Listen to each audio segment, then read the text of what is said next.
Good Tuesday, everybody, and welcome once again to another edition of Pins on Campus, where Jonathan and I are going to talk college bowling and anything else that we want to talk about. Jonathan, how you doing, man?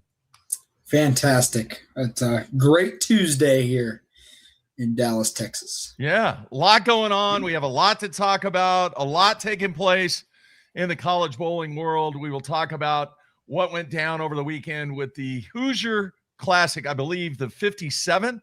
Is that correct? That sounds right to me. Yep. Okay. I thought you would know these things. You're my backup, man.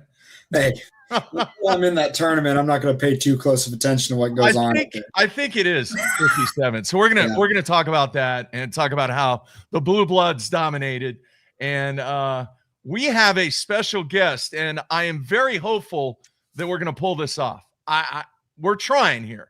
But Coach Gay at a college, a non-Blue Blood school, who made it all the way to the semifinals, who qualified second behind one of the best, if not the best, college program in the history of college bowling, talking about the Wichita State Shockers, qualified number 2. Who would that be, Jonathan? I'm putting you Aquinas University or Aquinas College, sorry. Yes.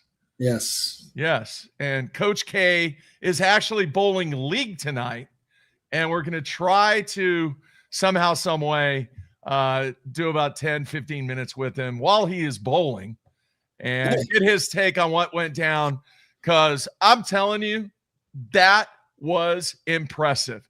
Amazing. I heard stories, and I've got all the patterns. We'll talk about the patterns here in a minute, Jonathan. There were teams using spare balls, for crying out loud. Yep. I mean, come on. I did get the chance to see that on some of the live streams. I had to do a double take to make sure I was seeing what I was seeing, but can confirm plastic was a ball of choice. Come on. All right. Now, the thing about their performance, and I'm talking about Aquinas College, dude, they have been solid all year long. Have you seen their stats? Did you look at their stats at all? Yeah, I kind of looked at when we talked about them earlier. I went and looked at some of their finishing results in tournaments. They've been getting after it all year. All right, let me see if I can pull them up. All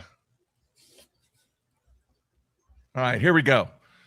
So they bowled 5 tier 1s, and this Rotogrip Keystone Quaker Classic right here. There were only 17 teams. You ever heard of a tier 1 with only 17 teams?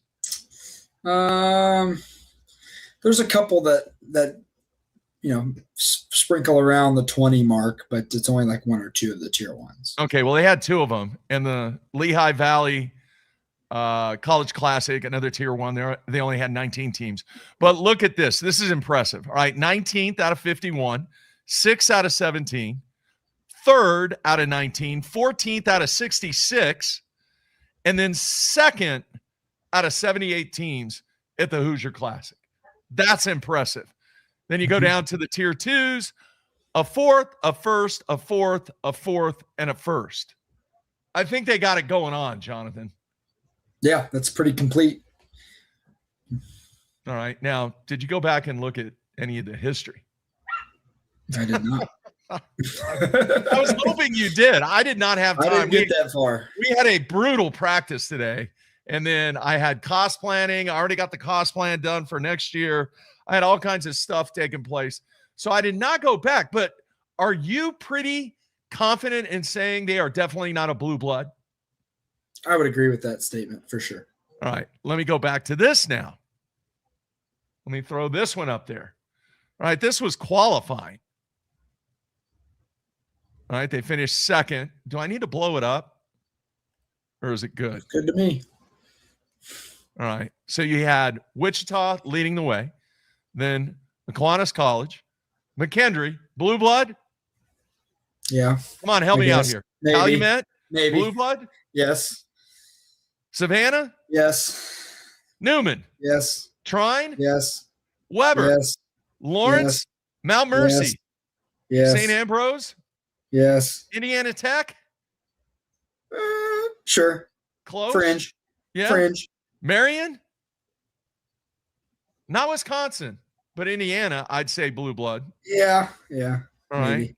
right. Pikeville? Right. They're kind of borderline. Wesleyan, really good teams. I don't think they're a blue blood, though. Yeah, I agree with that. All right. Midland, blue blood. Yeah. Milligan? No. Muskegon, really good team. No. I don't think they're a blue blood, though. Belmont Abbey? Nope. St. Xavier? Yeah. Not really. Northwestern Ohio? Tyler? No. St. Francis? Yes. Wisconsin Whitewater? Yes. Yeah. Cumberland? No. All right, what do we got? Less than 7 out of the top 25? Yep. Okay, and what was the field? This is what I like to do, dude. I like to go to the bottom. All right. And when I was covering professional fishing, I would always look at the bottom and I would see, who didn't catch him this week? Okay. So let's go to the bottom and look at the scores. That's all I want you to look at. Out of the 75 teams, is that correct? 75? 78. 78, yeah. Okay. So the difference, you have 2,800 pins difference in the last team to the first team. So let me go back to page 3. Now let's go down here. All right, 51st place. They were 1,200 pins behind. You think they realistically had a chance? I would think not. Okay, let's go to page 2. Top of page 2, 26th place. They were 860 pins behind, Jonathan. So realistically, do you think they had a chance? Nope. Okay, let's go to page 1. Page 1. Let's go down to 20th, Belmont Abbey. They were 790 pins. And this is only 5 games, my friend. 5 games. Right? That's 8 it. Games. Oh, 8 games. I'm sorry. 8 games. Yep. 8 games. So they're 100 pins a game out on average. Is it? And don't get me wrong. I'm not taking anything away from the history of this event. That is not the point I'm trying to make. The point is you have about 10% of the field that truly has an opportunity to win. Agree or disagree? Especially when the cut's 8. When you're talking an 8-team cut out of 78 teams. Yeah. Yeah. I mean, if it was a top 16 cut, I think we're having a slightly different conversation at this given time. But for sure, if it's a top 8 cut, I would agree with that. 78 teams. So 70 teams went home. Right. They went home. But you know who didn't go home? Look who qualified number 2. That's right. That is really cool. And I'm telling you, Jonathan, that might be the best story in college bowling so far. Yeah, but how many people are really going to know the story, right? Because there's not a lot of coverage on these things. How many people are going to know that actually happened, Mark? Is that a challenge with college bowling and the exposure that college bowling has? 100%. We're completely reliant on the teams telling the stories. And so the feel-good stories like that event or something, some of the really cool upsets that happened in match play. I mean, we can even think back to the beginning of the year when Quincy was just qualifying in on the fringe and all these cuts, and then they were running through the bracket like nobody's business. But how many people actually knew that unfolded? There's no coverage. There's nothing for that. Very few people involved that are connected in college bowling. I would like to know how many coaches out there in the Coaches Association truly have the understanding of what a remarkable feat that was by this university. What, 25, 30, 40, 50%? Yeah, maybe. Yeah. Yeah, I was thoroughly impressed when I saw the results after qualifying, and then they make it all the way to the semis, and then they bow down and lose to Newman, and then it's Newman and Weber in the finals, and then Weber wins. Is that right? That is right, isn't it? I think that's right. Yeah, I haven't seen the graphics since that would be Monday, so. That would be a horrible take on that.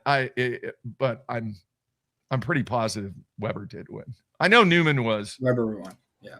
Did they? I think so. I'm going to confirm right now. Okay. So, in all the vast history of this event, be it 57 years, would it be a, let's see. Yes, Weber beat Newman in the final. You're correct. Okay.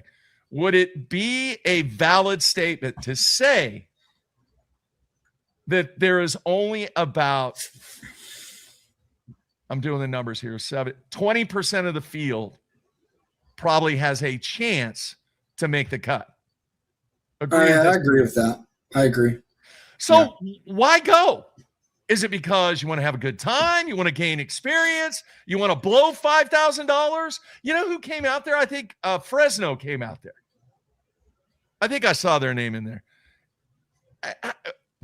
Explain to me why. Is it the spirit of competition? Because you're not really competing against anybody. Right. Are you?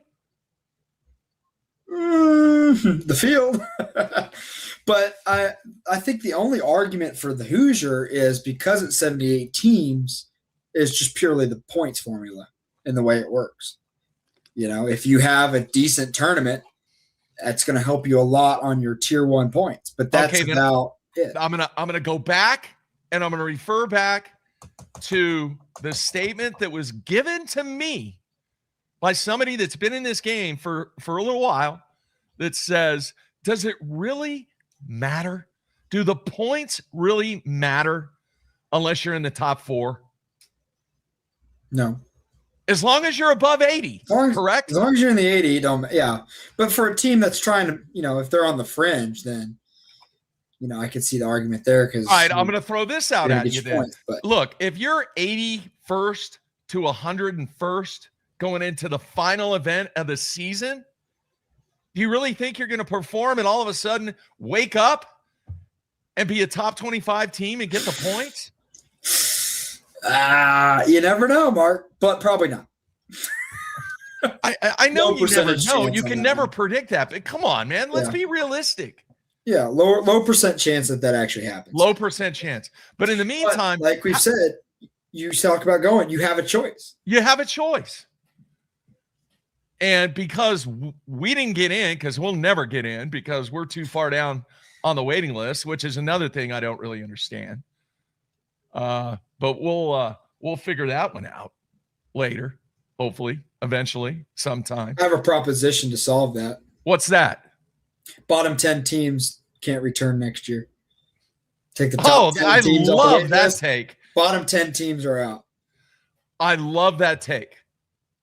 That is a great take, and it's going to fall into a discussion that we're going to have after we have our guest on, hopefully for a few minutes. If you want to make that the most competitive, biggest, baddest college tournament of the year in the traditional format, that'll do it right there.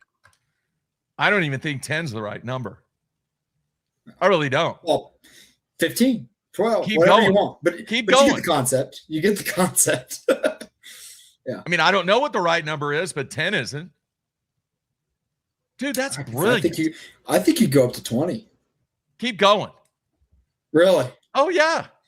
Right. If you're going to make it that prestigious of an event, unless there's just so much revenue streaming through because of the historical value of it. Okay, I get that. I mean, I'm all about making them. Everybody pays the same entry and all that good stuff. Like, so can anybody tell me how much scholarship money or cash or check or whatever did Weber earn for getting that victory? Does anybody know? Is there a prize at the end? I don't know. I've never bowled the tournament. Have you ever heard of what the prize is? Nope. Why is it not public? Because I'm thinking whatever X amount of dollars is times 78, that's a pretty good payback. I would love to know what that number is. James, coach is on. He says yes. Coach, do you know how much first place is? Maybe I'm just oblivious. I mean, Coach Hayes would know. Yeah. Hopefully he'll respond. But I got nothing. I am all for the cut the bottom off. Give however many new teams a shot. Yeah. And it's going to be the most competitive field you can get. I mean, what's the that entices people to do better. Absolutely. Okay. But, Coach Hayes isn't going to like this. But hang on, let me pull this up. Okay, this was hang on. That was qualifying. All right. Yeah. And the scores, they were very scoreable, 1.47. I mean, come on. It is what it is. All right. Yeah. I mean, that's not atypical to what we might see at a tier 1 at all. Pretty standard. Yeah. Okay. So now we have, hang on. I got to make sure I got them in. Hang on. That's okay. Let me show you this one.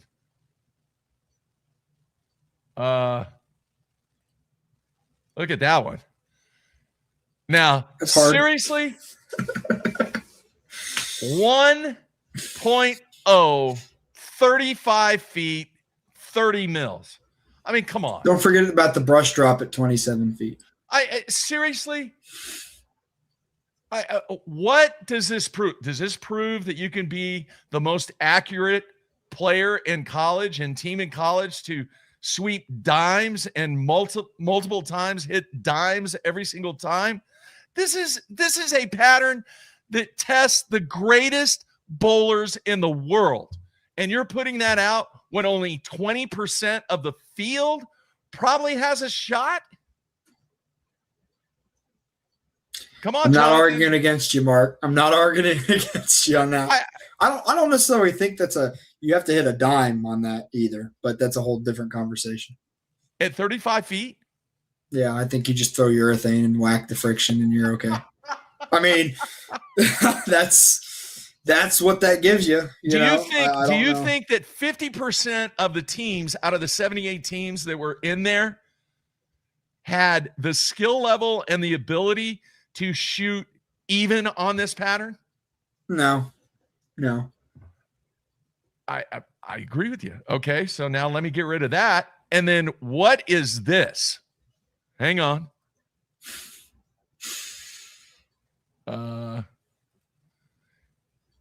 Okay, if you were fortunate to make it to match play, I think this is where the plastic balls came out. I could be wrong. I think they came out on the 35. They might have. It was before match play, but yeah.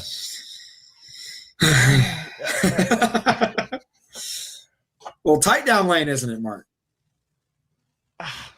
Once again, the majority of your field is not at the skill level that 10% of the field is.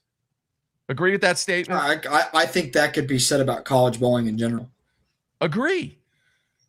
So why don't all the 10% just get together and we could save a lot of money and bowl team versus team, school versus school? I'm buying what you're selling. Unless it's just that great of a time. But you know what? I don't know any other collegiate sport. And some people want to say, oh, well, it's college bowling. It's not a collegiate sport. Well, I think there are a lot of coaches out there that treat it like a college sport. And if it's not a college sport and you're just out there to have a good time and have fun and enjoy and socialize and play on your phone while qualifying's going on and do all this and party and do whatever, then so be it. They're going to keep doing it. But it's not competitive at the level of the field. And maybe it's supposed to be that way. Is it supposed to be that way, Jonathan? I mean, it gives the teams that, bowl on that the best, the advantage. Don't get me wrong.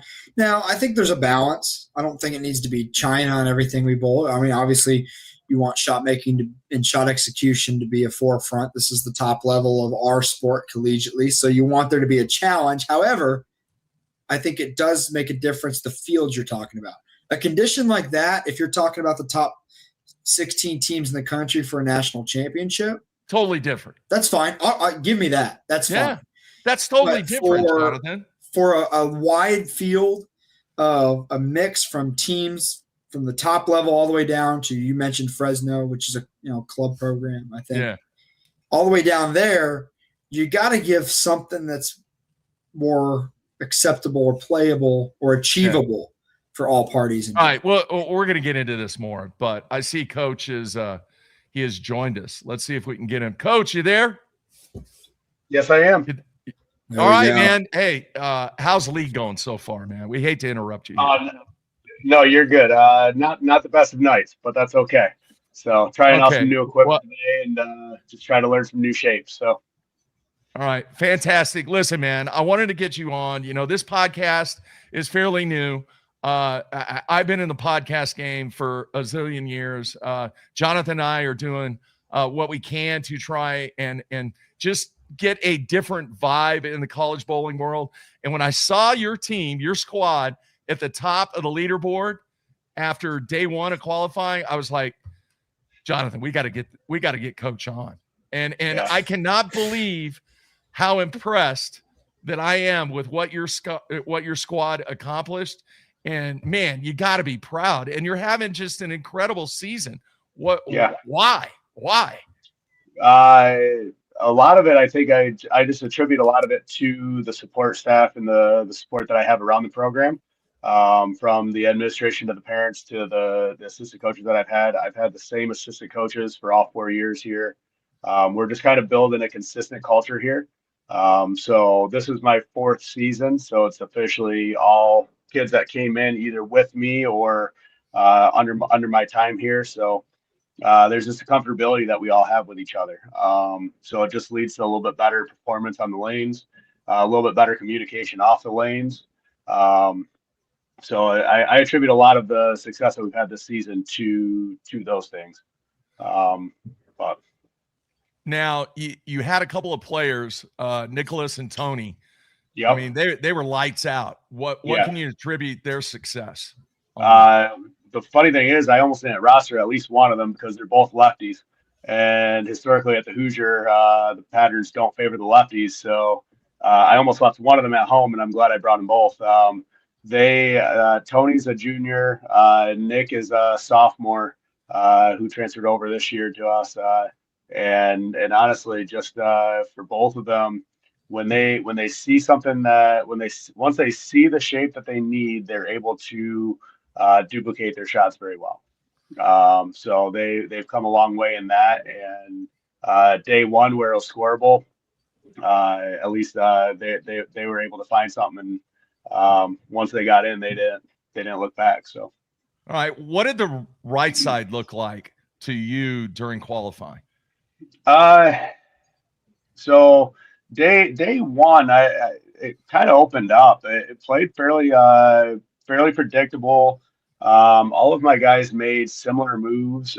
We were able to kind of break down the right side a little bit, and then just once we got left, that was about it. We didn't make too many moves later in the day because we didn't really have to.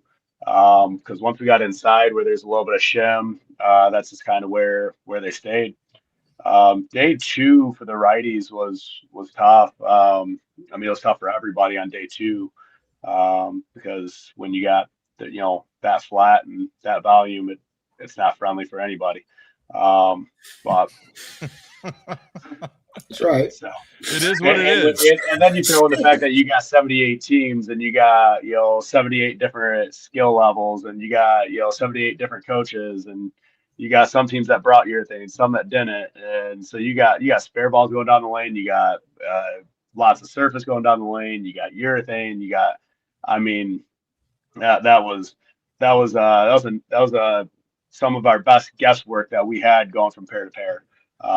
Is what that ended up being.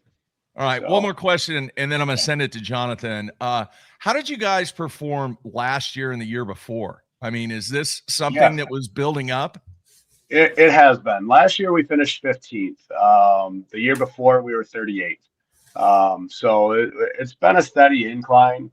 Um, this year we came in as a team. We came in with the mindset to make match play. Last year we went into day 2 about 100 out of match play, and then we dropped just a little bit and dropped down to 15th. Where this year we came in and we were 250 up on the cut. So our goal was just try to keep away from the bad games and try to average around 190 at least, and make other teams have to try to catch us. And then we ended up going out and averaging just over 200 on a pattern that wasn't out there.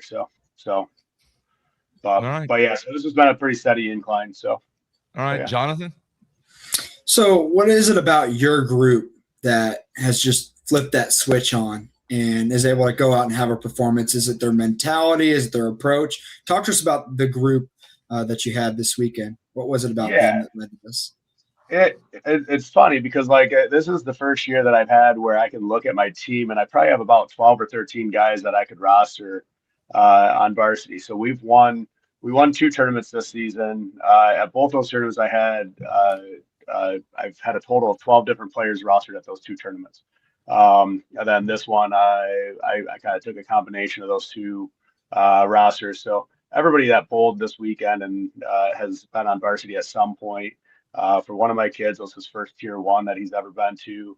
But like all the kids that are coming in now, all are coming in with the same mindset and the same work ethic and the same expectations. And there's an accountability amongst each other that they hold each other to, which goes a long way. So when you got guys that are now, I have 1 senior on the team and everybody else is junior or younger on the team that I had this last weekend at least. So I've got 2 seniors on my team overall out of the 16. Everybody else is younger than that. So they all kind of look at each other as peers instead of, oh, you're up here and I'm down here. They all look at each other as peers and they all hold each other to the same level and the same accountability. So it goes a long way when you don't have that a clearly exemplified player where it's like, yep, that's the player, and everybody's trying to chase them down or anything like that. There's friendly, good competition on the team. And sectionals being just around the corner, what are you doing to prepare those guys? Are you changing that group? Do you not know yet? And then also from a perspective of you just had this great performance, how do you keep that momentum going instead of them kind of peaking just a little bit too early? Yeah, no, great question. Basically our conference championships are this weekend. So that's going to hopefully keep our momentum going. This was a great kickoff to this week, to come out of this weekend with a finish like that and to know that what we're capable of is going to set us up well, because we do have some powerhouses in our conference with Lawrence Tech, Indiana Tech, St. Francis of Illinois. So we have quite the conference. So it's going to be tough, but now we know that we're capable. Plus we've already got a conference win earlier this year. So they're excited. They're geared up. They're ready to go. We got back at it. We took yesterday off. This morning we had our 6 a.m. practice. We have 2 morning practices at 6 a.m. at the bowling alley.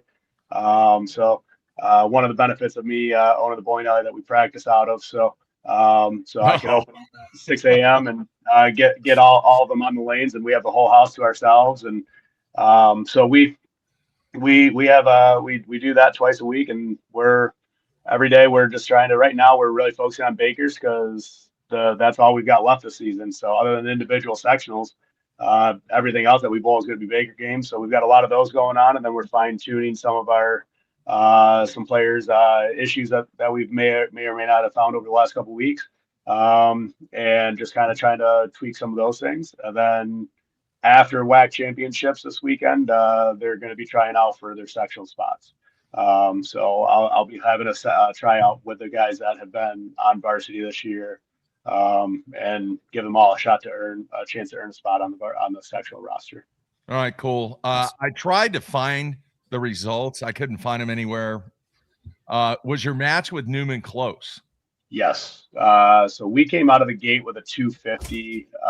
They went 180 something.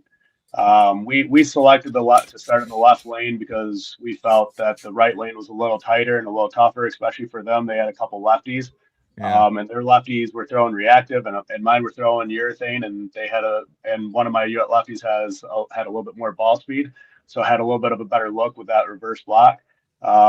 So we chose to start on the left lane and make them try to figure it out on the right lane. And the second time on the right lane, they had figured it out just enough. We actually came out of the gate really strong, and then got a couple bad breaks. Had my six bowler just kind of rolled one just a little to the right and left a light 210. And that was kind of the end of that one. We still had them, but it was going to be a back and forth match at that point. And their anchor stepped up in the 10th and struck out. So that shut us out by one if we would have struck out. So yeah, do you remember the player's name? Was it Zach Smolin, the anchor? Yes, I believe so. He's a player, man. Yeah, he is. Yeah. No, I mean, and that's the thing. Like they're definitely a solid team. I mean, like I said, I wish we could have made a little bit of a better shot in the sixth frame. If we would have done that, I think that would have probably given us a leg up. We started the game with 4 in a row. My anchor spared, and then we split. So we were off to a hot start and just kind of fizzled out after that split. So, all right. So did you get money for finishing either third or fourth? I don't know what you finished. I don't even know. We left and I didn't check. So you don't even know if you got any money. I hope you did. With 78 teams, I would hope. I'm pretty sure we do, but I actually don't even know what we got, if we got it yet or not. So I'll be emailing Nick Hoagland. So oh wow. Well, I do know. Have you seen the payout? Do you know what the payout was? If there was payout? No, I wasn't paying attention to that. We're focused on the job in front of us. Okay, I get it. It's just, I was like, man, 78 teams. He got a lot of money for his program there, man. We should get a little bit there. I believe if I remember correctly, I think I saw something about like 1,000 or something like that. So that's it. But I think maybe for the third, fourth, but I don't remember if that was for third, fourth, or the 5 through 8. So. I had heard that number, but I didn't see it at the end of the day. So all right, well deserved. Whatever the dollar amount is, well deserved. All right, now in getting this call set up, I kind of ran a couple things by you. You know, Jonathan and I were working really hard to try and make college bowling better, and one of the things that we're trying to do is establish, not take away from what currently is being done, but establish some school versus school rivalries, conference play. In a totally different format where we have singles, doubles, and Baker team in a 3-period format. I kind of gave you the insight on it. Yeah. Have you had an opportunity to think about it? What are your thoughts on it? So I really do. I like the idea of it because, so for example, like our conference, we're actually losing some teams with all the schools that are shutting down over the last couple of years. Some conferences are starting to get smaller, and ours is one of them. And it makes it tough to try to host a conference tournament when now we're only going to have 8 or 9 of our own teams there. That's not really what I want to be spending my budget money on to go bowl a tournament with 8 or 9 teams. You know, there's other tournaments out there. There's other opportunities out there that I would rather go do. But I really like the idea of this head-to-head because if we start doing something like that, now that saves a little bit on my budget as well. Because now I don't have overnight stays. I don't have to do those things because I'm just traveling to bowl a local school or more of a local school. And it's no different than, you know, your basketball or baseball teams traveling to go play your conference teams. So I really like the idea of it, especially in the idea of a conference setting, just because I think it would give you some of those rivalries that you're talking about. So. All right. Fantastic. Now, Jonathan and I, we make our way to Michigan. And I'm telling you, you are in the hotbed from a recruiting standpoint. The abundance of players that you have, both on the men's side and the women's side, we really, really like the event that Jeff Wirtz has in Michigan. And I was going to ask you whether or not you were going to be at that event potentially in this coming August. Are you? I believe so. So last year I wasn't able to make it. I was actually marrying a former bowler of mine. Okay. Weekend. So I got ordained to marry a bowler, previous college bowler of mine, and so I was a little preoccupied that weekend. But this year I don't believe I have anything on that weekend, so I'll probably be there. So all right, we want to do this, Jonathan and I. We would love to take you out to dinner and our treat and talk a little bit more about how we feel that the CBAA and what we're trying to accomplish could really benefit not just you, but the schools, the players, the programs, and the fiscal responsibility that you have from an expense standpoint to give the kids the best experience that they can have from a competitive standpoint. And at the same time, there's nothing like match play bowling. There just isn't, Coach. No, you're right. I mean, that's my big takeaway from this last weekend. I mean, once you get into match play, that's just a new environment. That's just something different. I mean, to have match play as a normal format would be phenomenal. So, all right. Well, we will be in touch. Okay. And man, congratulations. Tell your squad, unbelievable. I think you guys so far. Quincy is real tight on you as far as what they did in the event to beat Wichita. But I'm telling you, your story is probably one of the coolest stories, the best stories in college bowling so far. I appreciate it. I one more thing. If you, one of the things that you and I talked about earlier today that you didn't ask about was about the reason for those oil patterns. Oh yeah. And I've been thinking a lot about this today. So I'm gonna improvise here, and I might get in trouble depending on who hears this or sees this. But that's okay. I'm in trouble already, so it's all right. I like to get myself in trouble, so it's all good. So, all right. You got to stir the pot a little bit, but I've been thinking about this all day today after you and I talked on the phone earlier, and just thinking about those patterns and the reason for it. And even day one was not too bad. You had about 20 teams plus, and I think that makes it. I think that made it fair. I think that was a fair pattern. I think it was a playable pattern. You had to make your shots. You had to execute, but it was still challenging, right? I mean, you didn't put a shot out that 60 teams were going to go plus at, and that's okay. I don't think that's what you needed, but you had to make shots. Right. But then you get to day two and you get to match play, and you look at the patterns and you're like, it no longer becomes about making shots and executing shots. It becomes a game of who can get lucky and make and leave makeables.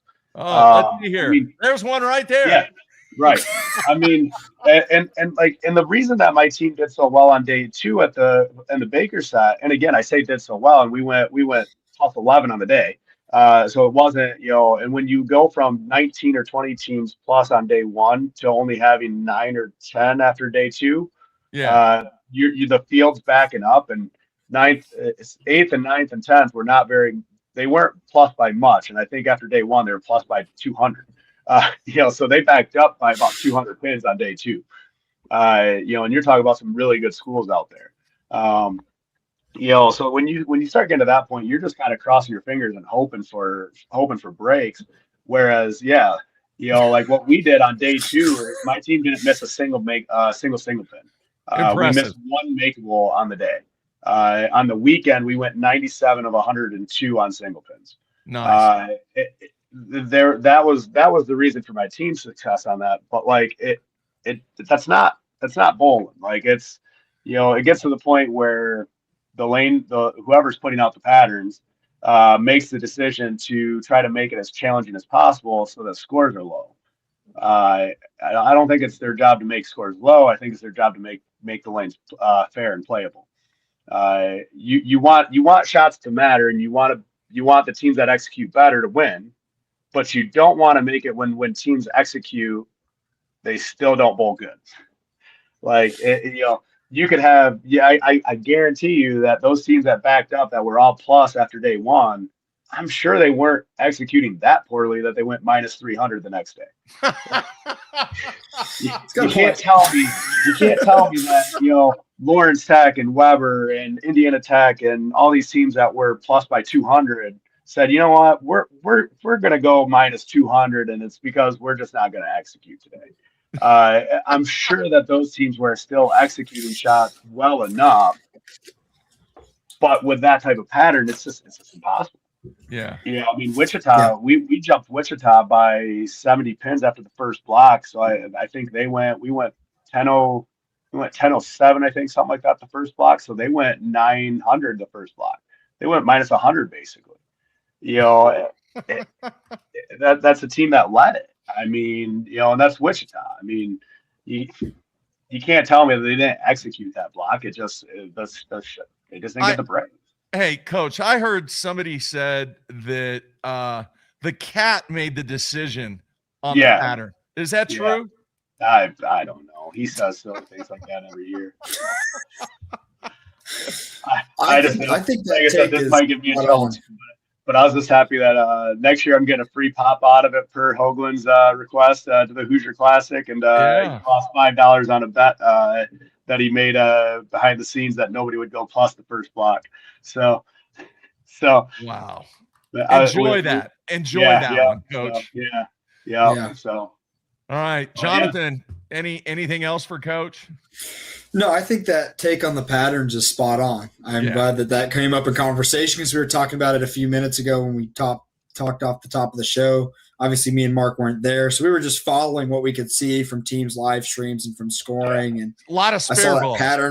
I saw that pattern pop up on Facebook in the morning, and I'm like, even as a fan, as a coach, somebody that wants to watch, I was like, I'm not even going to turn this on. I don't really care to see this, right? Yeah. And I think that says something too. Right. All right, Coach. Hey, we greatly appreciate you taking time out, man.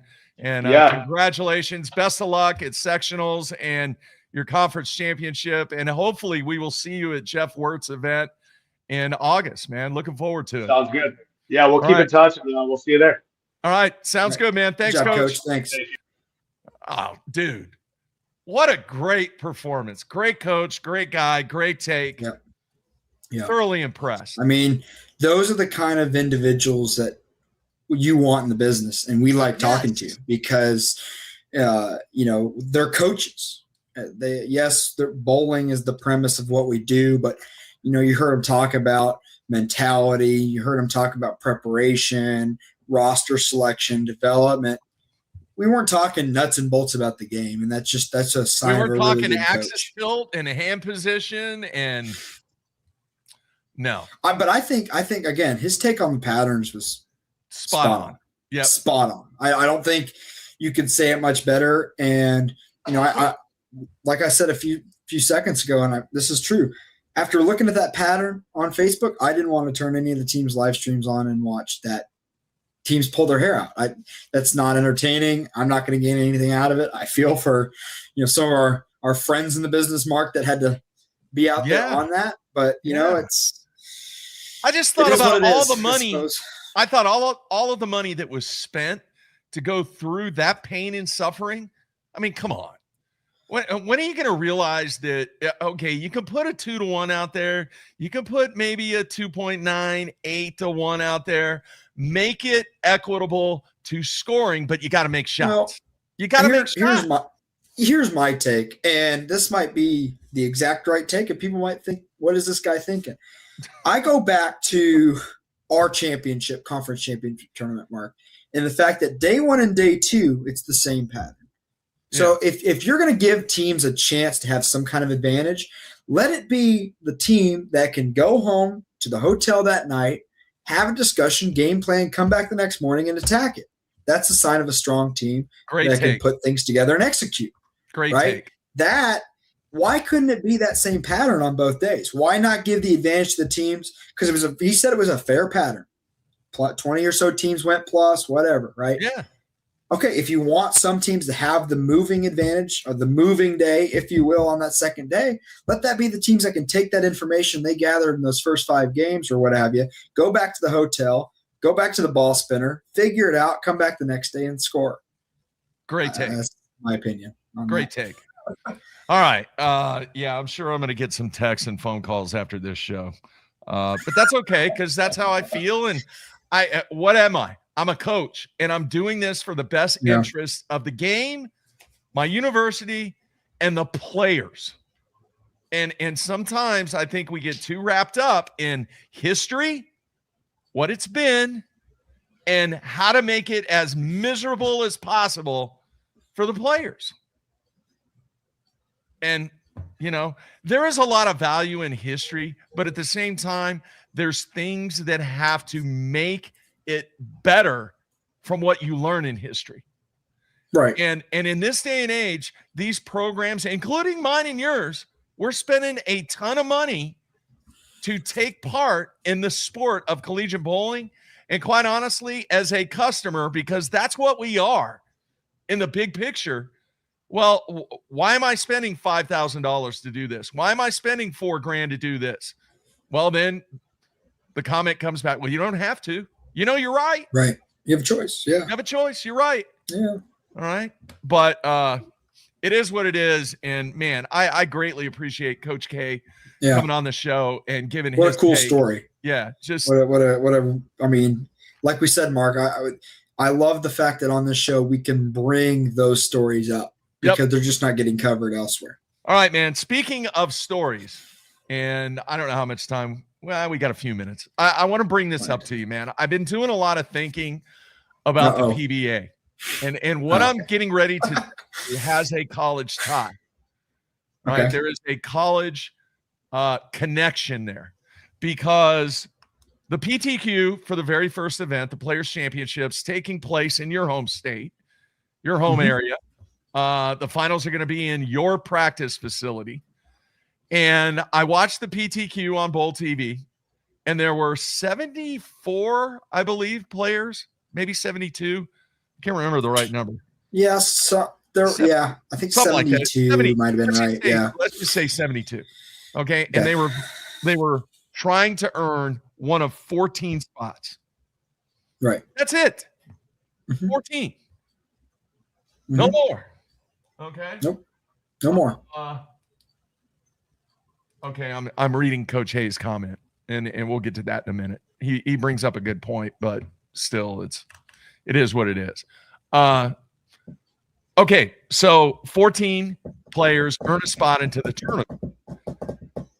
Okay, this is the turnaround that I have a vision of. Okay, and we're going to go back to square one. Now, I would say that this is in a Bolero Center, right? Correct? Yes, it is. All right. Most of the centers that the PBA stops are in have a minimum of 32 lanes. And there might be some exceptions out there for special events or whatever. Agreed? Agreed. All right. So the maximum field number for the PBA Tour should be 128. You have an A and a B squad, and they flip. Okay?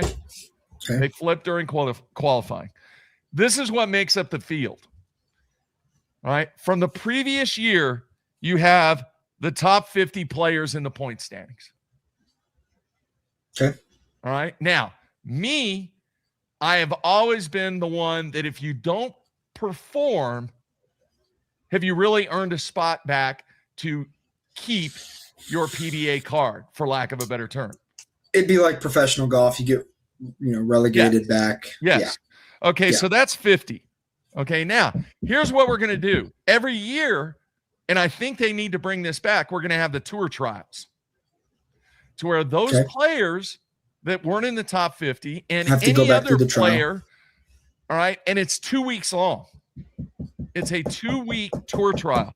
You got 25 players from there. Okay, they earn their card for that entire season. Now you got 75. Okay, now this is where it gets the college engagement in. You have a combine.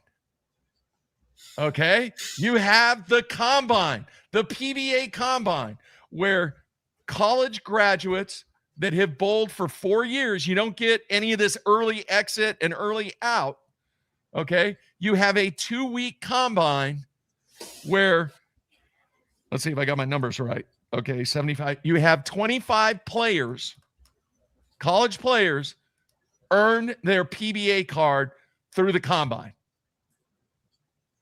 To it's not just the top 3. I mean, come on. Okay. So now you add 25. Now you're up to 100. Okay. Then you have the PTQs every single week for 28 spots. There's your field, 128. So let me review. 50 earn their PBA card based upon where they finish in the point standings. Top 50 come back. Top 25, okay, earn their card through the tour trials. That equals 75.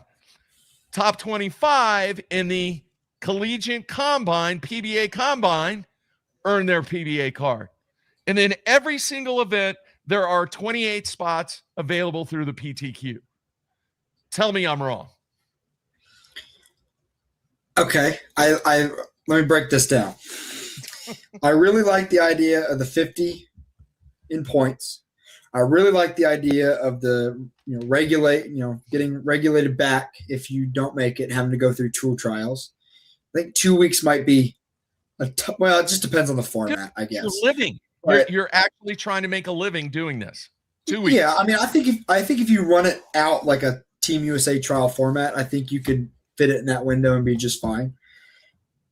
My question to you is, do you realistically think there are 25 bowlers that come out of college every year that want to live the life of bowling full-time on the PBA Tour? Absolutely. 1,000%. And here's why. The reason that they're not there now is because they don't have the motivation and the drive to finish in the top 3. Now, you might say, wait a minute, coach, are you telling me that players out there don't have the desire and the ability? I'm not saying that. What I'm saying is you need to give them the opportunity, because here is where it is inequitable under the current program. The current rankings and averages of collegiate players, come on, Jonathan, you know what the patterns are like in the Northeast and the South and all these different events, and what we have to bowl in here or what they have to bowl on in the West Coast. That's they're not an accurate representation. Exactly. Right. Now you got 2 weeks to prove yourself that you are well deserved in earning a spot through the PBA combine for a graduating collegiate player. I don't disagree with that. I disagree with there being 25 players who want to commit their life to the PBA Tour, because I don't think it's financially responsible. And I don't we're think not it's getting achievable. into that argument. But I'm just saying, 25 players is a group to get to commit to that. Now, I agree with the fact that, yes, that's going to give you a better, accurate representation of the best players in college, graduates coming out of college. And I think it's going to be good to give players that initiative to have that drive to do it. Mm-hmm. I love that idea. So for the sake of field, yes, I agree with you. I think there are other parts of the collegiate tie that have additional questions, but that's a conversation for another day. And then if you're going to have these 70, 80 person fields for PTQs, I think taking 28 would be a great cut, because realistically, half the field in the PTQ, they're all well capable of bowling well in a pro event. So I think that would be fine. Okay. And some people might have the argument, well, 50 is not enough. You're telling me if somebody finishes 60th in the points, listen, I'm going to tell you right now, go back and look at the earnings for last year. And the 20th player in the point standings made like 30 grand. 20 grand maybe. They're not making a lot of money. But what I'm saying is, under the current system, the opportunity is not there in a expanded way. I agree. Right? Now you have a cut and dry, very, very structured way that even if you don't qualify or requalify in that top 50, okay, you can do tour trials. And you know what? If you don't make it in tour trials, you can still do the PTQs. If that's really what you want to do, it's not like they're not going to give you an opportunity under this structure. Now, for the college players, dude, I'm telling you, with all the blue bloods across the country and all the people, you and I both know, how many students do we have, recruits? Tell us, even though it might be unrealistic at this time from a financial fiscal responsibility when it comes to income, I want to be a professional bowler. Well, how do they do that now? Is there really a clear and cut way to do that, Jonathan? No. Did I you love see the Hayes' combine. comment? The combine, man. I don't know if you can pop it up on the screen, but Which Coach one? Hayes' last comment says, no money in the tour, Oh, yeah. so why limit the field? No money in the tour because you have to create a product that means something. And right now it doesn't mean something. It doesn't. Yeah. Okay. That is up to the PBA and Bolero. You have to create an element. I mean, come on. How many high school basketball players, hockey players, softball players want to eventually try and get that opportunity to make it to the next level once they graduate? Or don't get me started on the whole money thing, because that's a totally different conversation. But I'm just saying, in this sport, the opportunity is not clear, concise, and manageable if you really want to do that. But did you catch what has to be in there? If this was ever going to come to fruition, you got to have your degree. You cannot participate in the combine unless you got your degree. Now there's some responsibility being taken on by the PBA that if they're going to bring in college players, you know what? They're going to have that backup in a 4-year degree. Some people may argue, you know what, Jeffries, you're out of your mind. A 4-year degree means nothing in this day and age. I could be an influencer on YouTube and make $1 million or whatever. You know what? Have that backup. Have that backup. Well, I like that idea because, again, we don't want to talk about the money, but you're right. It's if something happens to you as a bowler on tour, there's something else there for you. Yeah. If you have a 4-year degree, you're going to get a job. Yes. I don't know, exactly what industry. It depends, earning potential, all that stuff. But you're going to have a plan in place if you need it. So, the money conversation, that's going to be probably a whole nother episode, maybe later on this year. Yeah. But the other thing is, Mark, Jonathan, it changes every year. Time out. Yeah. You want to see college bowling get better? Now there is a clear path that if you do want to be a professional, well, everything that you're doing in college is building up and improving your game to get to the combine. Yeah. Well, and like I said, I think it's a better representation of the best players in college, for sure. Because our average is not a true representation. It's not. It's not equitable. Those top 3 players. It doesn't mean the same. It doesn't mean the same across the country. It does not. No. And I want to see a coach or somebody in the industry argue that point with me and tell me that I'm wrong. It's just not. No, I mean, if everything across the entire country was standardized, then yeah, sure. But it's not. It's not. No. It's not. Here, I want to throw this comment up from Coach James. Just an FYI, patterns were not blind like sectionals. We did have them for an hour in advance. So we did have some prep time. Ooh, a lot of prep time. I guess an hour is better than nothing. That is true. I mean, I would rather have an hour than nothing. You could do quite a few things in an hour. I am really fired up about this whole combine idea. I love that idea. I think it's a good idea. Now, there's the backside of it, which I will nitpick, but that's for another day. Backside? The money. It's all about the money, Mark.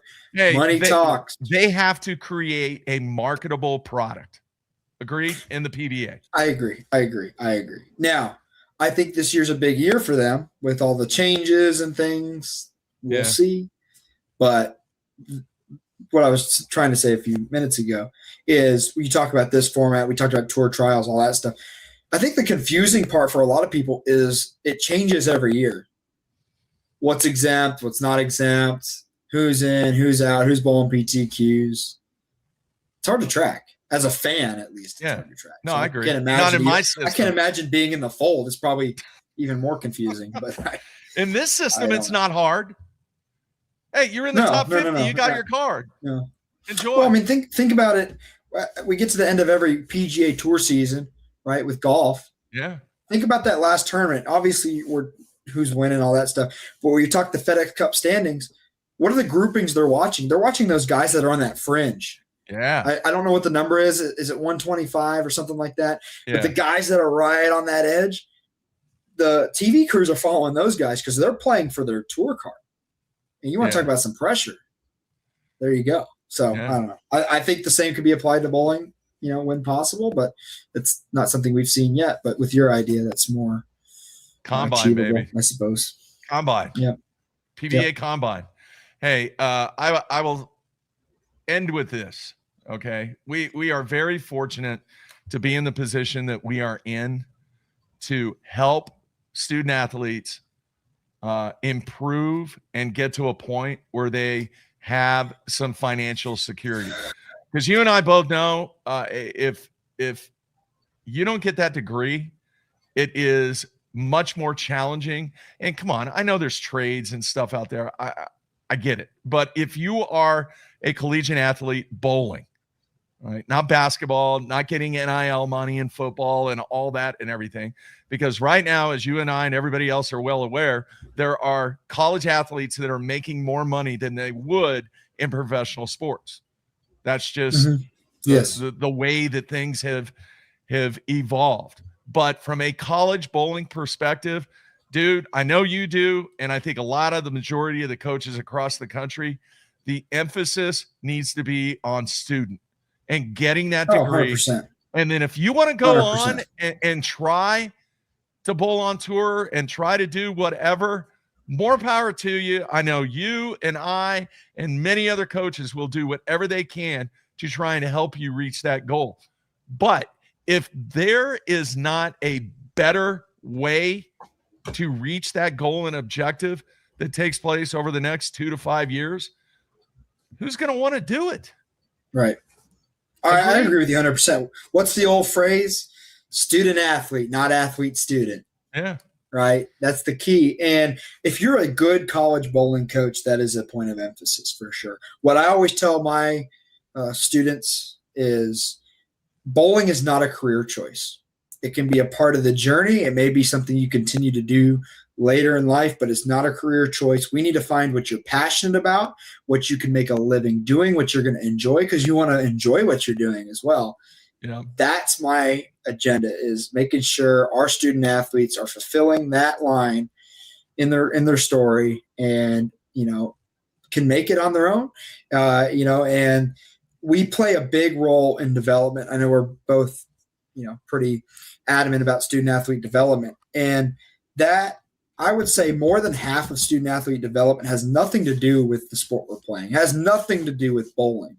Mm-hmm. It's about developing strong, independent young men and women who can go out in the world and make a positive impact in society. They're going to be a good representation of themselves as well as the program they've come from. Obviously, at our universities, being religious institutions as well, there's an ethical standard that goes along with that as well. That's why I'm proud to do what we do, and I know you think the same way.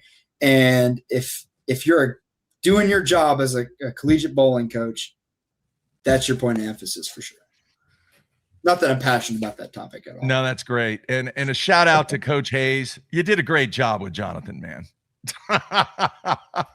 You did a great job. Hey. So major props to Coach Hayes. He was a major part of that story. Part of that story. Yeah, that's great. And man, Coach Hayes, good dude. Great dude. All right, here, we're going to take a quick look at the standings before we close out. Sean Maldonado, currently at plus 345. Man, the scores are outrageous at the Players' Championship.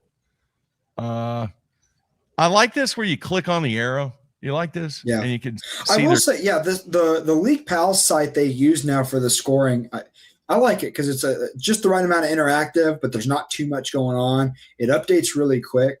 Yeah. I will say, too, Lane Talk, as far as they use it on these Bowl TV streams now, it's updating quite quick. Yes. And it's easily trackable as well because it keeps the running total even after a block is over. But yeah, this makes it so much easier to track, especially I'm sure you did like I did today. I had it on in the office on one of the screens, right? And it was just playing in the background. I'd look over. Just looking at some of those names up there. BJ Moore's up there in the top 5. Simo's made a big jump up there. Nick Pate. Sean Lavery's still hanging in strong. I think there's been 4 300 shot already. Yeah. I'm not sure if there's been one in the second squad, but 50-foot pattern right now. Yeah, right now is the 50-foot Badger. Yeah, it was Viper this morning. That's where all the big scores were shot on. Yeah. Earlier today. All right, here, I got to throw this one up from Coach Hayes. He wasn't always and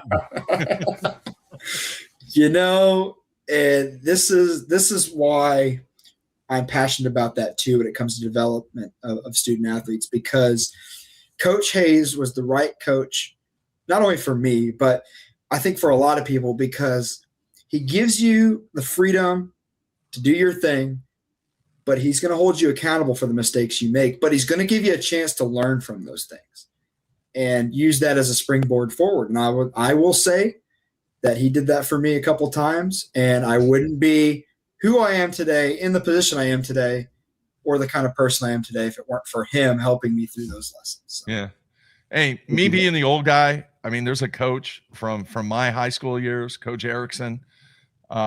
He made me he was a big part of my coaching career in every sport that I coached, because what he told me about accountability, responsibility, goals, achievement, and hard work, man, that is just entrenched in my brain. And so many of us, even you being a young coach, you get so many of your coaching characteristics from what you went through as an athlete. Agree? Mm-hmm. Oh, 100%. And it's amazing how you can remember those stories, right? And you can keep going back to those moments, and you're going to remember those people forever, right? Yeah. And for me, one major part of that journey, and what's funny is all those lessons I learned, nothing about bowling at all, all about life, but they were all important to get me where I am today. And I was able to not only use that for myself, but then as we got new teammates year after year, I was able to share with them my experience and how to not make the same mistakes. And that's important, Mark, because as you know, the group you have, the team you have, it depends a lot on the layers within it. The guys that are willing to mentor the younger guys or be the vocal voices in the room and things like that. And none of that exists without that kind of culture being created when it comes to from a student athlete development standpoint. Agree. Hey, by the way, we have to mention our guest on the show and a former Coach Hayes player, CJ Petrin, making a charge. He's up to 28th. He finished at 113 over for the first block, and now he goes 248, 215. Got to be proud of that. That's your buddy there, Jonathan. That's right. That's right. I'll have to shoot him a text later. He started off this block pretty good. I actually had it originally setting on the pair that he started on, but I was wondering what the motive equipment would look like out there for him in the first tour stop. But so far, so good, it looks like. So far, so good. All right, we're getting ready for sectionals, right? That's right. We're getting close. The 64 Baker games are soon upon us, Mark. We better Selection show tomorrow. Or sorry, announcement show tomorrow. Assignment show tomorrow, whatever they call it. No, it's 6 o'clock. It's Thursday. No, it's tomorrow. What is tomorrow? The 18th? Mm-hmm. Oh, okay. It is tomorrow. And then 6 o'clock Central, Facebook, YouTube, Bowl TV. Yeah. Entries for the ISC are Friday. Correct. Based upon what region. All right. Are we both going to Fort Worth, you think? Or are we going to end up in Anchorage, Alaska? Probably. Who knows? But all I know is they're staggered times because they don't want the bowl.com to crash. Yeah. All right, good stuff. That's happened before. Good stuff. We will chat tomorrow, and I want to thank Coach K. What a great interview. Yep. Great dude, great job, and we will catch up with him on down the road in Michigan in August. So, Jonathan, man, have a good remainder of the week. We will talk about next week's show. We might do it on Wednesday. Can you do Wednesday? Yep. Instead of Tuesday next week? That way I don't have to get a pinch hitter. Yeah. We can do that. All right, we'll do Wednesday next week. Plan on it. Perfect. All right. That is going to wrap up a great show. Probably our best show so far. Yeah, this was a good one. Great guest, great insight, just the right amount of argument and debate. Yeah. Perfect. Compound, baby. I'm all about the compound. All right, that's it. We're out of here.